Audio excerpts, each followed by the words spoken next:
निकलते समय हमें आज वो सुख महल में नहीं मिल रहा है, 56 भोग लगा करके हमें नहीं वो सुख मिल रहा है। उद्धव ने आज कन्हैया के आंसू को पोंछे, बोले चिंता मत करो मित्र, मैं अभी जाता हूं। और उन ब्रजवासियों को भी, ब्रजांगनाओं को भी मैं वेदांत का ज्ञान दे करके आऊंगा। जो तुम्हारे प्रति इतना लगाव है, मोह है, ये सब हट जाए। मैं जाऊंगा, जरूर जाऊंगा, आपका संदेश लेकर के जाऊंगा। आज भगवान ने कहा उद्धव अगर ऐसे जाओगे तो कोई पहचानेगा नहीं तुम्हें कि हमने भेजा है, इसलिए हमारे रथ को लेकर के जाओ, हमारे पीतांबरी को और हमारे इस मोर मुकुट को भी लेकर के जाओ। आज अपना मोर मुकुट, पीतांबरी, अपना रथ कन्हैया ने उद्धव जी को दिया। उद्धव जी मथुरा से वृंदावन के लिए प्रस्थान करते हैं और इधर वृंदावन में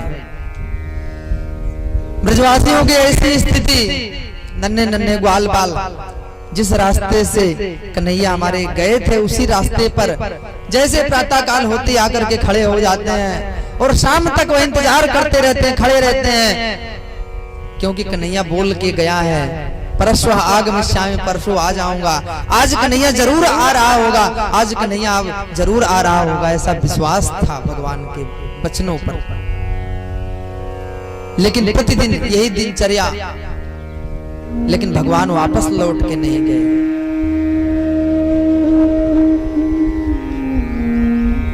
माता यशोदा का रो रो करके बहुत ही बुरा हाल है। सारी याददाश्त धीरे धीरे चली जा रही, हर जगह कन्हैया को देखती है, कभी लाड लड़ाती है, कभी माखन खिलाती है, और वहां जाकर के देखती है तो कन्हैया है नहीं, बैठ करके रोने लगती है। हर जगह कन्हैया को देखती है।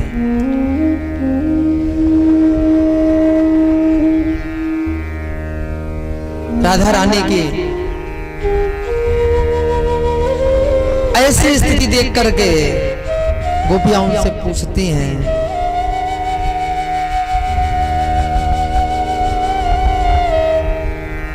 राधे तुमने कुछ खाया नहीं, कुछ जलपान तो कर लो। राधा रानी कहती हैं, सखियों हमको भूख ही नहीं लग रही है, अगर भूख लगे जब तो कुछ खाऊं। विरह वेदना में दुर्बल हो गई है। कन्हैया का ध्यान करते करते, चिंतन करते करते एक सखी दूसरी सखी से बोलती है कि आज रात को सपने में कन्हैया आया। बोले क्या कहा? बोले कहा कुछ नहीं, बस चोरी करके गया, माखन चुरा के गया। एक सखी कहती बहन आज तो आया था वो नटखट, हमारे बछड़े को खोल के गया है। एक सखी कह रही बहन आज तो हमको नृत्य दिखा रहा था, आज ऐसे स्वप्न में हमको कन्हैया दिखा। और जब जा करके सखियां राधा रानी से पूछती हैं, राधे क्या तुम्हें भी कन्हैया जब से गया एक आध बार सपने में दिखा? राधा रानी ने कहा बहन तुम लोग धन्य हो, तुम बड़े भाग्यशाली हो जो रात को तुम्हें नींद तो आ जाती है, हमको तो नींद ही नहीं आती रात में जब से कन्हैया गए। जब नींद ही नहीं आती तो स्वप्न कैसा? बहन तुम सब बहुत भाग्यशाली हो।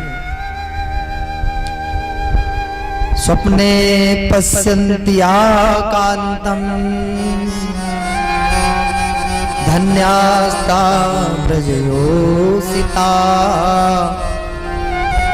अस्माकं तु गते कान्ते गता निद्रा वैरिणी।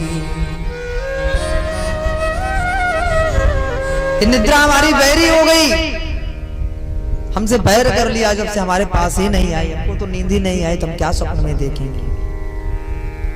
और उद्धव जी जब इधर वृंदावन की सीमा पर पहुंचते हैं तो देखते हैं ग्वाल बाल खुशी से उछल पड़ते हैं रथ देख करके। ऐसा लगता है हमारा लाला आ गया, कन्हैया आ गया। एक दूसरे को बताते हैं, वहां भीड़ एकत्रित हो जाती है, सारे ग्वाल बाल वहीं इकट्ठे हो जाते हैं। उसी समय एक छोटा सा ग्वाल जाकर के ग्वाल से कहता है, देखो हम तो इस कन्हैया से बोलने वाले नहीं हैं, परसों की कह के गया था और अभी तक आया नहीं, झूठ बोलता है, मैं इससे नहीं मिलूंगा। आने तो इस कन्हैया को, मैं इससे बोलूंगा नहीं। हमसे कह के गया था और जब से नहीं मिला, मैं इससे बात भी नहीं करूंगा, इसके साथ में नहीं बैठूंगा, इसके साथ में नहीं खाऊंगा। जाकर के पास में एक वृक्ष के नीचे छुप जाता है। लेकिन जैसे जैसे रथ पास में आने लगता है, छोटा सा नन्हा सा ग्वाल, मन में विचार आया कि कोई बात नहीं, बाद में गुस्सा कर लेंगे, बाद में इसके साथ में नहीं खाएंगे, सारी बात इससे हम कहेंगे, लेकिन अभी तो मिलने इतने दिनों के बाद में आज हमारा कन्हैया आ रहा है। दौड़ करके बाहर निकल के आता है मिलने के लिए, लेकिन जब देखता है चारों तरफ रथ घेर करके खड़े हो जाते हैं, देखते हैं तो हमारे कन्हैया नहीं कोई और है। अपने कदम पीछे हटा लेते हैं।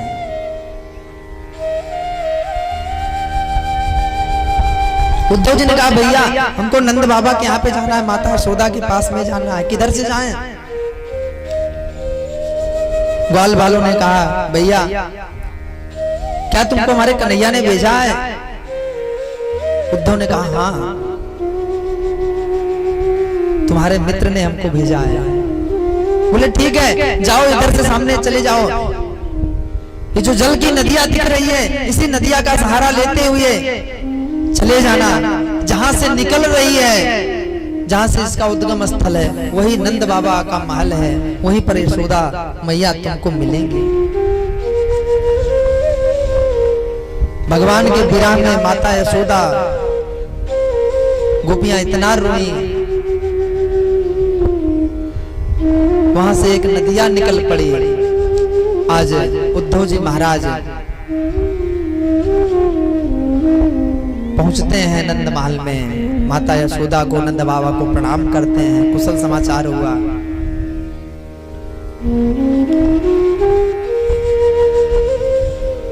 सब कुछ मथुरा में ठीक तो है ना? उद्धव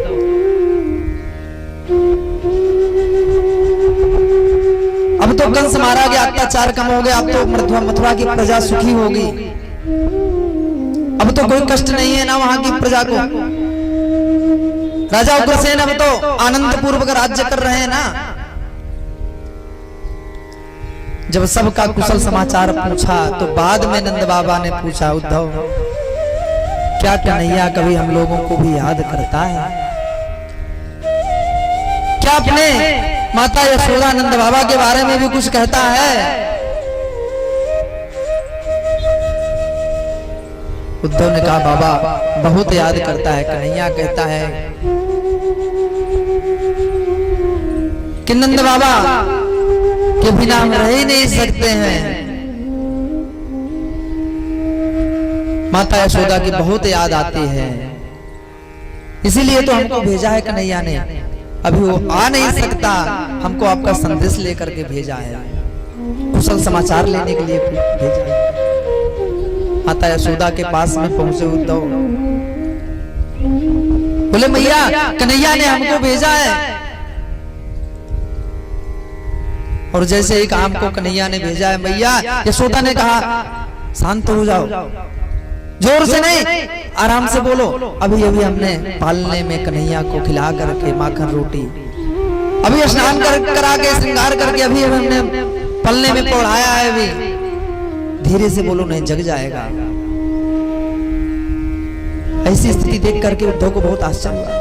बोले मैया कन्हैया तो वहां पे है हमारे साथ। बोले नहीं कन्हैया कहीं नहीं, कन्हैया यहीं पे है, यहाँ पे अंदर चलो दिखाती हूँ तुमको। अभी सो रहा है। जाकर के जैसे दरवाजा खोला देखा तो वहां पे अंदर कोई नहीं था। रोने लगती है माता यशोदा। ऐसी विक्षिप्त अवस्था देख करके आज उद्धव के भी नेत्रों से आंसू आ गए।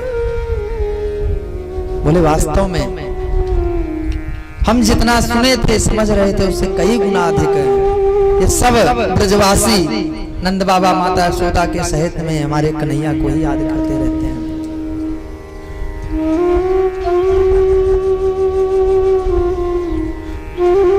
उद्धव का रथ जब नंद महल के दरवाजे पर खड़ा हुआ, एक दूसरे के माध्यम से सबको समाचार मिला। सारे ग्वाल बाल ब्रजवासी सब गोपांगनाएं एकत्रित हो गई कि कन्हैया आया है, कन्हैया आया है, रथ उसी का है। लेकिन जब आकर के देखा तो कन्हैया नहीं कोई और है। तो सबको प्रणाम किया उद्धव ने। प्रणाम, सबको प्रणाम करता हूं मैं कृष्ण का मित्र उद्धव, मैं उनका संदेश लेकर के आया हूं।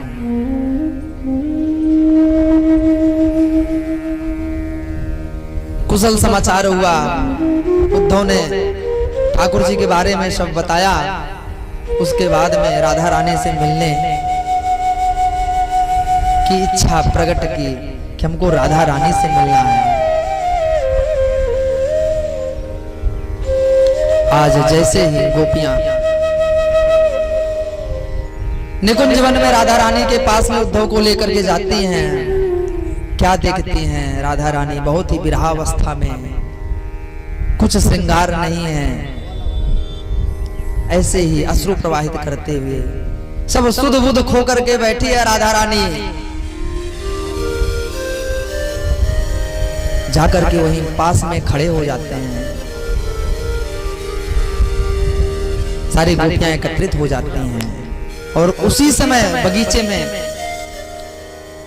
एक भौरा गुनगुनाता हुआ राधा रानी के पास में आता है।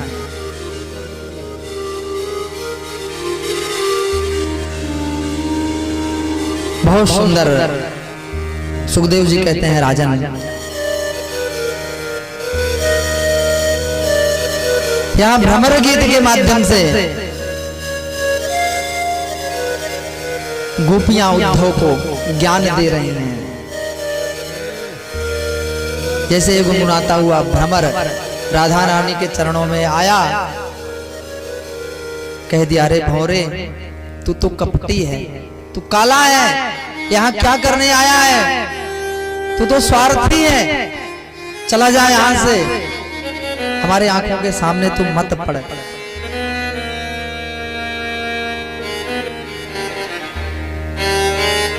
निस्वं त्यजंत गणिका कल्पम नृपतिम प्रजाः अधीत विद्याचार्य ऋतुजो दत्त दक्षिणाम खगा बीत फलम वृक्षम भुक्त्वा चातिथयो गृहम दग्धम मृगास्तथारण्यम जारो भूत्वा रताम स्त्रियम। निस्वं त्यजंति गणिका, जैसे अपना स्वार्थ सिद्ध होने पर एक वैश्या पुरुष को छोड़ देती है। राजा के पास में जब राज्य करने की क्षमता नहीं बचती है तो प्रजा उसको छोड़ देती है, राज्य सिंहासन उससे छीन लिया जाता है। विद्यार्थी जैसे गुरुकुल में विद्या समाप्त करता है, पढ़ लेता है, गुरु को भूल जाता है।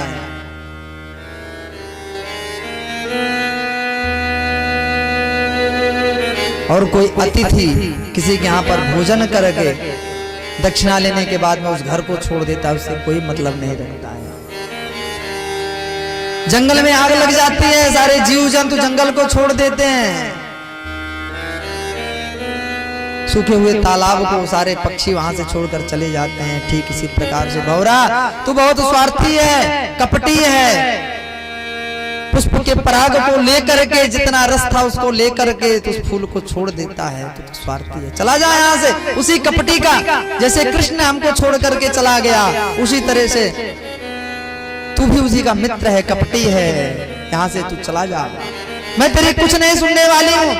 एक सखी ने कहा शायद कुछ समाचार लेके आया हो। बोले हमको नहीं सुनना है उस कपटी का समाचार, तो महाकपटी है, धूर्त है। अरे क्या किया था बेचारे बाली ने, छुप करके उसको बाण मारा, क्या बिगाड़ा था? बेचारी शूर्पणखा उससे शादी तो करने, विवाह तो करने गई थी, लेकिन विवाह करने की तो कौन कहे, उसके नाक कान और काट दिया, उसको कुरूप कर दिया, उसका जीवन बर्बाद कर दिया। ऐसा कपटी क्या दोष था राजा बलि का? 3 पग पृथ्वी नापने गए थे, 3 पग के बहाने पूरे ब्रह्मांड को नाप लिया, उसको भिखारी बना दिया, पाताल में भेज दिया। वो तो बेचारा दान ही कर रहा था। इन सब का क्या दोष था? वो आज का कपटी नहीं है, वो तो जन्म जन्मांतर का कपटी, हमको पता है। मृगयोरिव कपीन्द्रम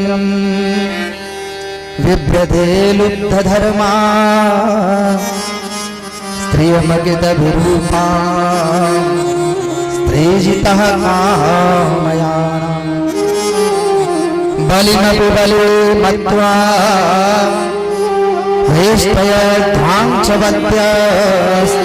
स्तबलमसित सख्यै दुस्तजस्तत्कथार्थः यदनुचरित लीला। क्या दोष है बेचारे भक्तों का?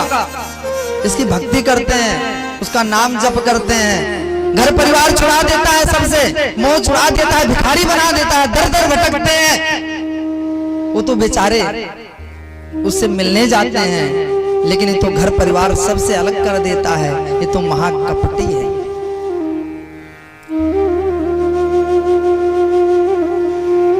जब ऐसी गोपियां आपस में चर्चा कर रही थी तो एक गोपी बोली, बहन इतना खरा खोटा मत बोलो, क्योंकि जा करके फिर हमारे कन्हैया से कहेगा, उनको बुरा लग जाएगा। फिर तुरंत उससे क्षमा याचना करने लगते हैं। देख भैया भंवरे, हमने गुस्से में ऐसी बात कह दी, तू जाकर के वहां कहना मत, नहीं तो कन्हैया बुरा मान जाएगा, उसको दुख होगा, और हम उसको दुख नहीं देना चाहते हैं। ऐसी बात खड़े होकर के उद्धव जी जब सुन रहे थे वहीं पे, आज वेदांत का ज्ञान देने आए थे, बृहस्पति के शिष्य हैं, ज्ञान का अभिमान है, चल करके उन गंवार ग्वारियों को कुछ ज्ञान दूंगा कि ज्यादा प्रेम